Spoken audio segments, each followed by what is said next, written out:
and we're back with the Soundtrack of Our Lives podcast after break. And we're going to jump in with the two hardest questions of all. Who are you, and what have you been up to recently? Hey, yeah, nice to meet you. I'm Nicole Ash. I am a musician, primarily guitarist, also solo artist now. I do a lot of alternative rock, pop punk, emo kind of stuff. And then it was what I've been up to, right? I feel like I've been up to a lot recently. It had been a little bit since releasing music, 2 years since releasing original music. So I've been really getting full force back into the swing of things. So just released a new song. I have a couple more coming out too, which is really Ooh. fun. One of them has a music video being filmed this weekend. Yeah, I can get way more into all of that with music. Bunch of other stuff going on too, trying to like I'm engaged now, trying to work through a visa Oh, how process to get exciting. overseas and all this kind of stuff. That's really exciting, though. Yeah. Congratulations. Thank you. Yeah, so you just released at the beginning of August Seeing Signs, which is super exciting. You said after 2 years. So, what Yep. kind of finally led to releasing music again? Yeah, I mean, I think the entire time, like I've been wanting to release a lot of music. I think I've been just personally, everyone kind of goes through a season every once in a while where it's like life feels like there's so much that I just needed to prioritize at the time before actually like getting to sit down and really put out music that I felt good about putting out. So it took a little bit to work through that and be able to put out that music, but actually like the songs that I'm releasing are kind of like an overall showcase of I feel like what I've gone through in the past 2-ish years. Seeing Signs is kind of like a little bit broader, but after that, I feel like it's a lot of like the stories that I want to be telling about things that I've been through recently. Can you share anything about the new music? Yeah, I mean, I feel like this music is, well, a lot of it is working through a lot of internal things that I've gone through, whether it was like through different relationships or different things. Honestly, there are a couple songs that are about like internal battles within my own mind. So I'd say there are like two like that, and then two about like mostly around like friendships and stuff. And then Seeing Science is more about a relationship and it's kind of like unfolded from there. That's really cool. I think sometimes people forget about the internal battles are just as important. Yeah, for sure. And I mean, I feel like a lot of times, a lot of the things I write are around, I don't know, like sad or like being sad or being angry because that's just the best way to express it for me, like turning those negative emotions into something really positive and artistic. So anytime that I felt frustrated, I would like write something down or come up with an idea that I wanted to like really build out as a concept. So that's where I feel like it came from. And a lot of the stuff, again, when you go through those seasons, a lot of those things can come back to you of like, well, am I really doing enough? Or like, I don't know. I feel like some of those things kind of come out in the songs. Yeah. What did it feel like to put music out after so long? Really good. It felt really good to put it out there again. So Seeing Signs also was the first like happy song I've released. So it felt good and just like different in a way too, but it really Hmm. felt like this is what I am meant to be doing. So it just felt really good putting it back out there. Oh, that's awesome. I love that it felt so good to be out there again. Yeah. What have people thought of it so far? So far I've gotten like a lot of positive feedback. It's also more pop than some of the stuff that I've put out. And then the upcoming songs have like a mix of different vibes and feels to them. But I have a pop punk emo background. So a lot of what I've done is more like I'd say pop punk, and this has that element to it, especially in the bridge. So I've heard like great things, especially about like they love how it's like headbanging and everything. But at the beginning, it feels very different than other stuff that I've put out there because it feels very like light and dreamy. But that kind of gives it that whole crush and relationship type vibe to it. Oh, I love that you built it to feel like a crush. Yeah, well, that was like the first thing I really thought about when so I worked with my producer and he like had some instrumentals built out for it. And then I was like, this kind of gives me that nostalgic vibe of, when you're starting to develop a crush, but then you don't really want to say anything. And then I had a lyric in my head that was very much around that. And I thought it was like a super cheesy line. It was Hold on. I'm forgetting my own lyrics. It's this is my one confession, your smile heals my depression. And I was like, that's way too cheesy. I don't want to write a love song. Hmm. But then it was one of those lines that's too good with the melody of the music. And I was like, it fits too well. It fits too well with like how it feels a little bit dreamy, but then also pop punk as it starts to unfold more. So I was like, you know what? I feel like I just need to stick with this. And I ended up writing a love song. Yeah.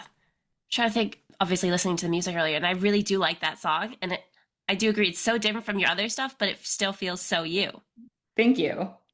That must have been a hard kind of bridge to cross over into doing something that's a little different, but also still you. I mean, a little bit right now. I feel like so I'm working on releasing an EP. So each song has a similar element to it of it still being me, but I'm also really allowing myself to experiment a lot more in like art just in general right now. But I really wanted to have each piece in this EP feel a little bit different while still being like kind of cohesive. Mhm. So two of the songs actually do tie together in like a storyline. So it feels like it's all meant to be together, but at the same time, each one has like challenged me in a different way. So like Seeing Signs really challenged me to actually write a happy song for a change, and other ones challenged me in different ways, whether it was like how I was doing the vocals or something like that. Like some of them have a little bit harsher vocals. So very, very different from Seeing Signs. Mhm. Did you go into the creation of this EP wanting to challenge yourself, or how did that look? Yeah, I mean, I didn't have like, I mean, I always, I'm the kind of person that always wants to challenge myself, sometimes to my detriment, because I'm just like constantly trying to outdo myself, but that's the story maybe for another time. But yeah, I definitely wanted to challenge myself. Vocals felt a little bit, well, vocals were pretty new to me when I was started my solo project. This was kind of like my way of saying I wanted to really sing the songs that I had written. I had always wanted to do that. And then I know it had been like a little bit of time since releasing, but in the background was still working on vocal lessons, and really like continuing to develop. So I feel like my vocals have still come a long way and continue to get better. So I wanted to definitely at least challenge myself with those vocals. And then, yeah, when it comes to writing, I always want to do better and better with my writing. And I feel like, especially in Seeing Signs, I really leaned into the harmonies to lead the way because that's what's so catchy. That's like, at the end of the day, like I would get this stuck in my own head. People would always tell me, like as I was gearing up to release it, the people close to me, or when it was released, people are like, "Oh, this is stuck in my head now." I'm like, "That's a good sign. Cool." So it's good that it was stuck in your head then. Yeah, yeah. My vocal coach said a couple of these songs are getting stuck in her head, and I was like, "This is a good sign." Did it ever drive you crazy having it stuck in your head? No, because I was like, at the end of the day, I know that this is good, but yes, it would be in my head, and I'm just like, "Oh my gosh, I can't get it out." But then, I think that that's a really good thing for any artist. Hmm. Must be kind of annoying though, because it is your song, and you're like, well, I know it so well. Why is it stuck in my head? Maybe. Yeah, I mean, I don't really like, I don't know. If it's stuck in my head, then I just like kind of dance around to it. I don't know if you do the same thing, but I'll just like have little dance parties by myself in my room. That's fun though. Mhm. What other songs have you had stuck in your head lately? I feel like if you, I feel like this is so dumb, but the one that has been stuck in my head most recently is Living on a Prayer by Bon Jovi. Okay. But so I'm a big My Chemical Romance fan, and they Hmm. covered it recently because they played in New Jersey. And anyway, that has been stuck in my head. And I'm just like, I haven't really sat down and listened to it for a while, but it just took me by surprise. And now that's stuck in my head. Which version? Their version or Bon Jovi's? Either it's just a catchy song. It is a very catchy song. Yeah. It's crazy how music can just last forever. Yeah, I really like that about it too. And also, like, I don't know, I feel like I could talk about My Chemical Romance forever, but they haven't put out new music in quite a long time, and it's really cool having like all of that music still hit just as hard as it did when it first came out. It's been like so long since it's been out, and even other artists that like I grew up with or that my parents introduced me to a long time ago, all of that still resonating now. So you're a big Chemical Romance fan, but who are some of your other influences? A whole bunch of those like pop punk emo artists, some in like a couple other genres too. Like I'm a big fan of how Taylor Swift writes, and how she story tells like that. And then like I grew up on Avril Lavigne. My older sister, introduced me to a lot of the music that I still listen to. I feel like she's probably moved on to some other artists, and then I'm just the same. I'm listening to the same kind of music, and then anything in that genre still that's coming out. But big influences are like My Chem, Paramore, Green Day, Blink-182, Avril, a whole bunch of those kinds of bands. I got more into recently. So it was very pop punk. And Hmm. then over time, especially like my fiance got me a little bit more into metalcore. I wouldn't say like I'm a huge metalcore fan, but have gotten into some of the heavier music and some of those influences. So like now I really love Bring Me the Horizon and have like some of their elements inspiring me too. So a little bit of a mix, but mostly that like classic pop punk. I like that. You know what you like. Yeah. But it's also really cool having like a little bit of other things to pull influence from or just like, yeah, have other things to listen to too. Yeah. I'm glad that you're, pulling from a lot of different things. I think that you can definitely hear it in your music, all the different influences. Oh, thanks. Yeah, because like we said, seeing signs is a little bit different. Yeah, I like it though. You're trying something new, Yeah. which is exciting and scary for you, I'm sure. Yeah, mostly exciting. But yeah, I mean, you never know how something's going to be received, but at the end of the day, like I'm making this for me and especially not releasing anything for just like a little bit of time. Like the main thing I wanted to do is like this release is for me to express kind of like where my mind's been at recently. So that's most important. It's good that you're doing it for you and not for everybody else. Yeah, for sure. Yeah, I mean, I want people to like it. I want it to be catchy. I want to lean Of into those course. Yeah. things. But yeah, at the end of the day, like everything is an extension of me and how I want to express myself. So that's definitely most important. Yeah. And if you don't like it, why would you want to share it with the world? Exactly. It is interesting asking people like what their least favorite release is that they've ever done or things like that. I don't like to ask that, but what is your favorite? Favorite release. It might be one of the upcoming ones, but I don't know Ooh, if that might be a cop out that's because okay. it hasn't happened yet. But I'm very excited for like the overall EP release. So stay tuned. We'll see if that ends up being my favorite. I think my favorite, okay, this is kind of twofold. Nothing to Lose is the song that probably like hit the most for a lot of people, which was the first one I worked on with the same producer. And it feels like it really leveled everything up for me as an artist. I only had one other solo song before that, released some stuff in a band before as well. But like this one took production to a whole nother level. It was the first time that I actually recorded in a studio instead of like at home trying to like DIY this. Hmm. So it felt like very official and I was very proud of like the lyrics and the emotion behind that. It was like a very freeing song. So that one felt really, really good and also like had a music video tied to it and everything. Why I like the release for Seeing Signs is because it feels like a bit of a comeback too of again taking a little bit of time before releasing, but I've also really leaned into being like very open and vulnerable about where I've been recently or even where I'm at right now. And Seeing Signs, what's really cool about this release is I mean, it's a love song, and on the surface, that's what it is. It's about having a crush and having all those feelings and not wanting to admit it, which I'm sure like everyone can probably relate to. But that felt like very surface level to me. So I thought that it would be maybe my least favorite song. But after everything was finished and as I was releasing it, I think like as I was actively releasing it, I was like, you know what, this is such a deeper meaning to me now because there are so many little joys or little feelings, kind of like having a crush that we kind of forget about as adults.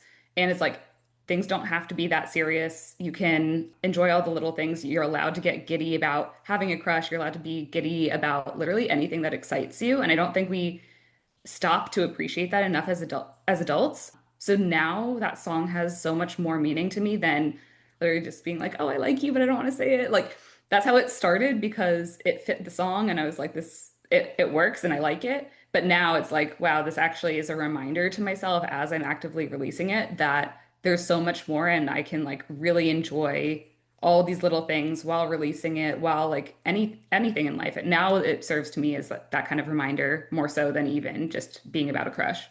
I love that. Yeah, there's so many things we forget that you can be excited about, like, finding a new TV show, a new book, a new coffee place. Oh yeah, yeah, I Yeah. get excited about all of those things. And it does feel like having a crush because all of a sudden you're just like so invested.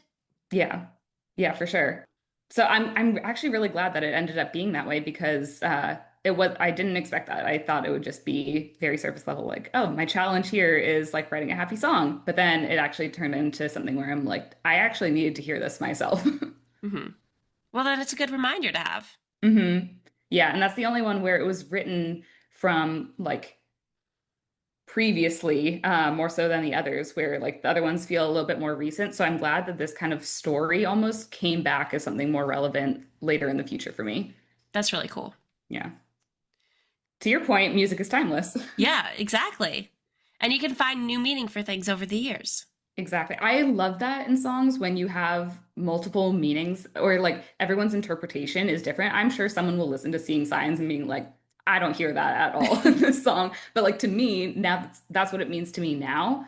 And I hope that it brings someone else that realization or like that comfort too of like, oh yeah, it's okay to like feel all these little things or like it's not that serious. But yeah, I love when there are like different meanings coming from an artist. Hmm. Yeah, and I think it's really cool that you can find so many different meanings in one song. Yeah, for sure. That's so unique about music. Yeah, I absolutely love that. So, do you think that there is an overall feeling for the upcoming EP? I'm trying to think of now I'm trying to think of the best way to say my answer. Like the first word I want to say is deep or emotional, but it's also like freeing in a way. I don't know if I have like one specific word Okay, to say. It's yeah. kind of like a whole bunch of different things. So like again, Seeing Signs feels a lot lighter and daydreamy, and then the other ones, some of them feel like you know how a lot of pop punk songs will feel very happy and vibrant, but then Hmm. they actually feel a little bit sadder. Like there's a little bit of that. There's a little bit of heavier. Like I scream on a couple songs, which I'm very proud of those because it took me a long time to feel like comfortable with screaming. So yeah, I feel like overall it's just like freeing. At least to me, it feels that way. Good. Well, now I'm excited to hear it all. Yeah, I'm very excited for you to hear it. With it being freeing, is that kind of what you're leading into with all the visuals? And you said you're doing a music video as well? Yeah, I mean, I also, I'd say for the music video, the number one word I would use for that is probably going to be nostalgic. And that is very much me in a lot of my content, a lot of like how I even launched my music career or like anything about my social media has been very much leaning into nostalgia, my old playlists, that kind of stuff. So that's very much my vibe. And I really wanted to lean completely into that on this music video. It's also about like thinking back to the past and like Hmm. happy times in the past. So I wanted to lean into that. But yeah, for freeing, like that song, even it is a freeing song because that one specifically is about like thinking about the past and like good moments, but then also letting things be how they are today and like giving yourself permission to let things be free and just like how they are. So I guess, yeah, it does feel freeing too, but also very nostalgic. Do you have a favorite piece of nostalgia? Mm, like like in general, like Yeah. something that I mean, I still have my Tamagotchi, I still have my Oh, iPod, I have like old gaming systems. Those will probably all be making an appearance somehow in this music video. that's very cool. Yeah, I love that kind of stuff. I mean, I don't hold on to everything, but I have old Hmm. CDs. A lot of things related to music are those things again that bring me like the little happy joys. Yeah, I don't want to let go of those. I love that. Yeah. And speaking, to the past, what do you wish you knew before you started your solo music career? Probably a bunch, but at the same time, it was really cool just like figuring it out and not knowing too much what I was doing. So, like when I started in a band, it was also during COVID. So, everything we did was virtual. Hmm. So, I learned a lot about like what I was doing. I had been tracking guitar covers in my room for a bit. So, I was like, tracking guitars, but I learned a little bit more about like what was needed for those guitar tracks. I learned a lot from my bandmate when she was telling me about, I was so curious about her recording process for vocals. So I Hmm. learned a little bit from her on what I was doing as a solo artist, and that was super helpful. I think what I wish I knew more, honestly, I don't think that there was anything too much like the recording or like how to just start figuring things out as a solo artist. I wish I knew a little bit, but it was again really fun to figure it out in the moment. And Yeah. there's kind of something nice about like you not knowing what's going to happen or how to do something and then just like trusting yourself to figure it out. Yeah, that's a really cool feeling when it works out. Yeah, for sure. When it doesn't, it's not as fun. Yeah. And that was also a really cool release too, having it was a little while ago, but my first or I guess like 3 years ago now, my first solo song. That was one of my favorite releases too, just because it felt like it was the first thing that was like truly mine, that I was like, yes, I can actually sing on this song. So Hmm. that was a totally different feeling too, where I didn't it didn't really matter how the release went. I was just super happy to release it, and it was like received well too. And since then has like the music and everything has gotten so much stronger too. Yeah, that's really cool. I can't imagine, how excited and anxious you probably were for that first release. Yeah, well, it's definitely a little bit intimidating because your voice is your instrument. So, Hmm. again, with like guitar, I feel like, I mean, you still want to do everything like as best as you can, but like your voice is so hard to like you can't get a specific tone the same way that you can with guitar. Like your voice is your voice and you can work with that, but it takes a lot of time and like all of that to really figure out, what suits your voice, how you want it to sound. And for a long time, I was kind of insecure about that, thinking, oh, I have like such a soft voice. I don't know how to make it really feel the way that I want it to, like the people I listen to and the people who are like belting and screaming and stuff. And now I'm doing that kind of stuff. So there's still so much I want to keep improving with my vocals, but it's come such a long way. So, for someone who is just starting out, what advice would you give them? Uh, in like what way? Like as a solo artist Yeah, or as a solo artist. yeah. I mean, I think the best thing is like experiment and trust yourself. Other stuff that helped me was like I'm self-taught on guitar, but also it's helpful to have another instrument. So like if you can pick up any other instrument, I feel like that can also help unlock more of how you write. I would Hmm. write lyrics all the time, but I didn't know how to put that to music. And once I learned guitar, then it felt like I was unlocking a whole new level. I hired a vocal coach because I was like, I don't want to mess anything up. This is like, I can teach myself guitar on YouTube, but I didn't trust myself watching YouTube videos of people teaching me how to sing. It wasn't something that felt natural to me at all. So I think that, like, if that's something you want to improve on, like, a vocal coach has been so, so helpful for me. And then on the other side of things too, I started my entire music career from literally posting covers on Instagram and growing that way. So I've gotten connections to like my producer, to like so many people that have helped me along my music journey. I'd say like continue putting yourself out there if social media is for you. Like continue putting yourself out there because there's so many people that are looking for new music. There's so many people that want to connect through music, and there's so many people that you can like start networking with that way. I've made so many friends, and it's so fun to like help each other out and promote each other's music and stuff. So that's like a side element of all the other stuff that's like a little bit more technical. When you put that first video out there, what were you feeling? Like my first guitar cover, I was feeling very nervous. I had a separate account from my personal one. Now it's like my only account, but I made a separate account because I was like, I don't want people to find me. If they do, Hmm. okay. Like I didn't block people, but I was like, okay, I'm gonna keep this separate from everything else I'm posting because I wanted a clear mind and just kind of like play for strangers and build up my confidence. But my goal going into that was literally just tracking my progress. I felt like I had guitar, like I had my guitar for a bit, but I wasn't really progressing or learning anything. So it's like Hmm. if I can start posting and watching stuff back, then I'll probably get better and start reaching more people. So I was definitely nervous, but at the same time, I put all that aside because my bigger goal was like I want to like I had been daydreaming about releasing music, putting myself out there as a musician, and for years. This was all post college, by the way, and I had been Hmm. writing songs since I was a kid. So it's like it had been so long of me telling myself, well, like I just want to do music. I just want to do music, and I had a big question mark on how for so long. And when I saw other people, posting song covers and everything, I was like, you know what? I feel like I can do this. And Instagram felt a little bit less intimidating than like YouTube. I don't know why, but I was like, let me just try this and it's going to be for the fun of it. So I tried to take that mindset, even though I was definitely a little bit nervous. But then once I put it out there, I felt like it was really easy to build momentum because the excitement started taking over. Yeah, that's awesome that you started getting excited afterwards. Yeah, for sure. Because I feel like a lot of people would still be very nervous to keep going. Yeah, I mean, I was probably nervous for a little bit, and I was getting like everyone gets negative feedback at some point, but I took that as constructive criticism because there were times that I was even playing and my guitar wasn't in tune and I was just purely not aware.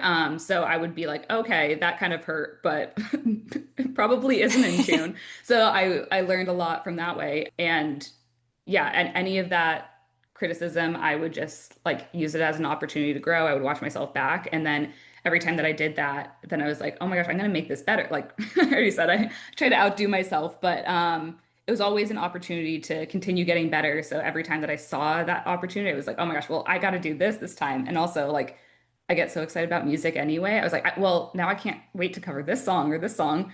So yeah, it was very fun. It was also my like creative outlet outside of my day job. I was like, I need to just play music, and here's a Hmm. great way to like express it and share it. Do you have a favorite song you've ever covered? Favorite song I've ever covered? Probably a couple of them. One of my favorite ones still to this day, and I did it a while ago. My favorite song ever is Helena by My Chemical Romance, and I had a lot of fun with that one.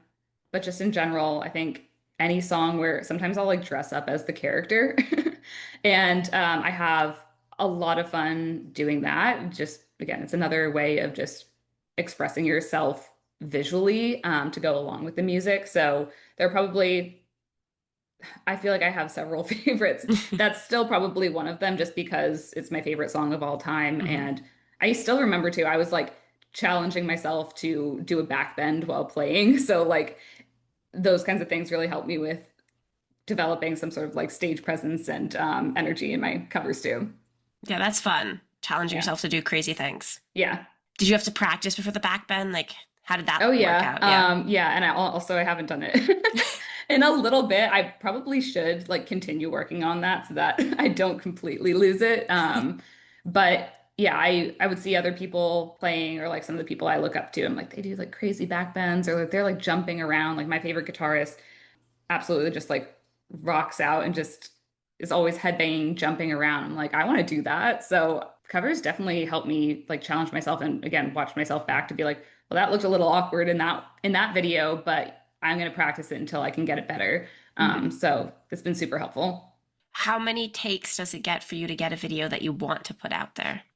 Oh my gosh, it depends. It really depends because sometimes I've gotten certain ones in one take, and then I'm like, well, let me just see if I can get a better one. And sometimes the first one is like the best take. Other times it's like you practice a song, you're like, okay, this is great, I'm ready. And then you mess up every single recording, or like I drop my pick or something like that. I'm like, okay, well, like that was going well. So yeah, sometimes it will take multiple takes. Sometimes I've even had to like step away for a little bit because I'm getting frustrated. I'm like, I'll come right back to this. How do you deal with, having to do multiple takes or stepping away and then still coming back and giving it your all? Honestly, sometimes I'll literally just so when I step away, sometimes I'll like just do something else or like grab some water or something, just like calm down for a little bit and then I'll come back to it. And it doesn't happen very often, but it has happened in the past. A lot of times I will like visualize people right in front of me and then that like helps me reconnect with like the performance aspect Hmm. of what I'm trying to do in my covers. Because how I want to be showing up and like how I enjoy showing up isn't just to like show my skills on guitar or anything. Yeah. It's to like truly entertain and feel like, despite it being a screen, like truly connecting with a person watching on the other end. So when I put that kind of like energy and connection into it, then I feel really good about it. And it's super well received when I do that. Yeah, it must be weird sometimes because you're doing it, for a camera, not a person. Yeah. But I've been also doing it for a while now. So like it feels more natural to me too. But yeah, you do sometimes have to take multiple takes. What advice would you give to somebody who is struggling with the fact that it doesn't come, on the first take always? To be patient with yourself and when the beauty of like recording it all is like you can even in real time look at your takes and be like okay is this something that I feel good about and if you're like well that doesn't really feel awkward or sorry that does feel awkward or I don't feel like I'm having fun in this then you can look back and see if like okay this is the little things that I want to tweak in my next take so I'd say like using the recordings to your benefit and figuring out like what you want to be posting. And also like not every post needs to be perfect. Like sometimes we get so in our head of everything needs to be perfect. And I feel like especially recently, social media has been even more of like, well, we have so many tools, people can like even over edit stuff. And sometimes people just want like rawness and realness. And Hmm. right, I'd say people do want that. So if you make a mistake or if like something feels a little awkward, like who cares at the end of the day? As long as you're having fun and you're expressing yourself and feeling like you're getting better, that's what matters. Hmm. How do you balance the rawness versus, making sure that it doesn't, people want something that's not too raw? Yeah, like I definitely put like audio quality over everything else. I'm like if it sounds the way I want it to sound, that's most important, but I also want it to be eye-catching. So like I will challenge myself to, especially it's important to hook people in at the very beginning Hmm. of your post. So making sure that I have something to be like really eye-catching or something like a part of the song that's really like catchy, just to like hook people in. But for like the balance, I pretty much do like, the best take that I can, but I'm not gonna like I've definitely fell into perfectionism Hmm. before, but I will never let it stop me from completely posting it unless I'm like, no, I can 100% do better just like on a different day. So as long as I'm like overall proud of what I've done, then I'm like, yeah, you know what, that deserves a post and I can always completely redo it in Hmm. some time and see how much I've improved. That's a very healthy mentality to have. Yeah. I don't want it to be perfect. And I have basically all of my posts since I started still on my Instagram. I know Hmm. sometimes people will like go back and clear any old stuff if they're like, oh, that doesn't like represent me anymore or something. I like keep it all up there because Yeah. I'm like, who knows it's nice for me too to see how far I've come. But like if you stumble across someone's page that you look up to or that you're like super interested in, like how did they get here? It's really cool to scroll back and be like, okay, where did they actually start? So I think that is also really important to show it's not just what it is now. I didn't always feel comfortable singing. I didn't always feel comfortable with guitar. You can hear like honestly, it wasn't very good when I was starting out compared to where I'm at now. So like again, I was like sometimes playing out of tune and stuff, but I leave that stuff up so people can see, the progress and what all of that was like. Hmm. Everybody has to start from somewhere. Exactly. Yeah. Before I ask the last question, was there anything else that you wanted to mention or talk about today? We really like covered most of it. I was super excited to talk about seeing signs. I was excited just to talk about music with you. And yeah, more music to come, but very excited about it all. So, our last question is, what is the soundtrack of your life? That's a good question. I don't know if I can like pick one song. This is this is not actually I feel like this is not like a great representation of who I am in this moment, but at the same time, I feel like I'm a huge Green Day fan, and I'm also like a huge fan of concept albums and storytelling even within songs. So like my mind immediately went to Homecoming by Green Day, which is like a song where it talks about where honestly it's like the whole album, but there's a character that develops within the entire album and at the end is like coming home to everything. And I feel like that, to an extent, like, again, I don't completely relate to the character today, but Hmm. from like going through a whole bunch of stuff and then like coming back home to themselves feels kind of like me right now, of like, doing all this stuff, like finally kicking off my music career and doing a lot within within that time, but then also taking a step back to like prioritize other things in life and then feeling like I'm back where I need to be, that feels very aligned. But I could probably come up with a better answer, but I love that song anyway, so I'm just gonna say it. Yeah, it's the first one that came to you, so Yeah. it works. So, for all of our listeners who want to stay updated on you, hear your new music when it comes out, where can they find you? All over streaming platforms like Apple, Spotify, really anywhere. And then for like social media stuff, I'm most active on Instagram. That's where I'm announcing a whole bunch of stuff. I'm Guitar by Nicole on everything or Nicole Ash on streaming platforms. Awesome. Well, thank you so much for taking the time to talk to me today. Yeah, you too. Have a nice rest of your day. You as well. Thank you. Listeners, go check them out and don't forget to subscribe and follow us on Instagram, Twitter, YouTube, Blue Sky, and TikTok at STO Lives Podcast. Thanks for listening.